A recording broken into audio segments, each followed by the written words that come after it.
ایک بھائی پوچھتے ہیں کہ کیا اللہ کے اسماء و صفات میں سے کچھ نام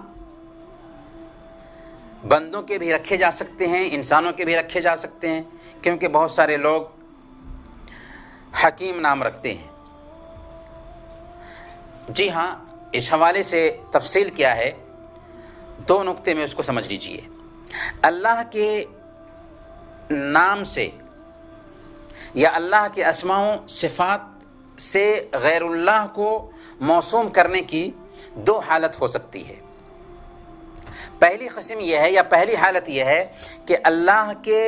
بعض نام ایسے ہیں جن سے غیر اللہ کو موسوم کیا ہی نہیں جا سکتا، یعنی اللہ کے ساتھ کچھ خاص نام ہیں جن سے غیر اللہ کو موسوم نہیں کیا جا سکتا ہے، جیسے اللہ کا نام ہے اللہ، الرب،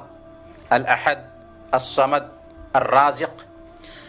یہ سارے نام اللہ کے ساتھ خاص ہیں، غیر اللہ کو ان ناموں سے موسوم نہیں کیا جا سکتا۔ اسی طرح اگر اللہ کے نام معرف باللام کے ساتھ ہوں، یعنی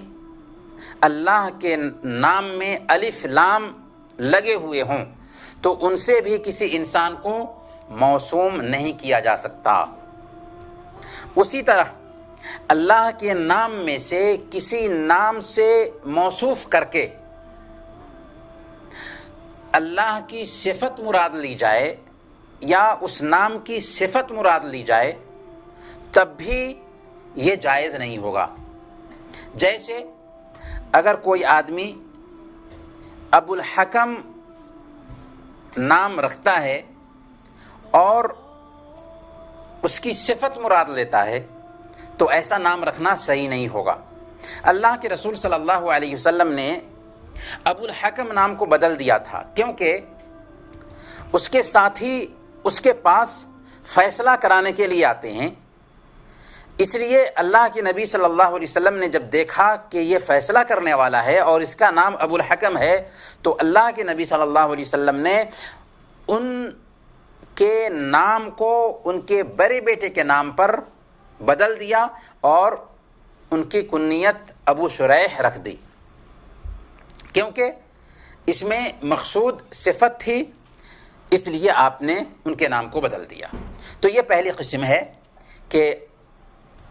وہ نام جن سے اللہ رب العالمین کو ہی موسوم کیا جا سکتا ہے، ان ناموں سے غیر اللہ کو موسوم نہیں کیا جا سکتا۔ دوسری قسم اللہ کے ناموں کی یہ ہے کہ جو اللہ کے ساتھ خاص نہیں ہیں، ان سے بندوں کو بھی موسوم کیا جا سکتا ہے، اور یہ اس وقت ہے جب کہ وہ نام معرف باللام نہ ہوں، یعنی الف لام اس پہ نہ لگے ہوں، جیسے حکیم ہے، سمیع ہے،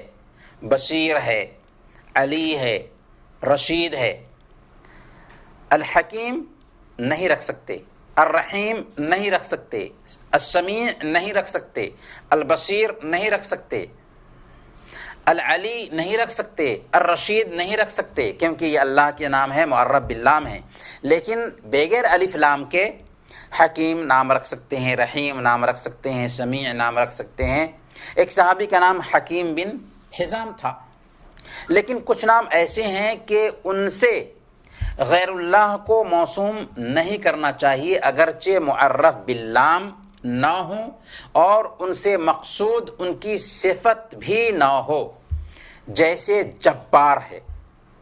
کیونکہ جبار میں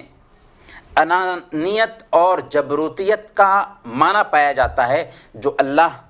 کی شان کے لائق ہے، اور ایک انسان پر اس کا اثر پڑ سکتا ہے، لہذا ایسا نام نہیں رکھنا چاہیے۔ شیخ ابن عثیمین رحمۃ اللہ علیہ نے یہ تفصیل ناموں کے حوالے سے بیان فرمائی ہے۔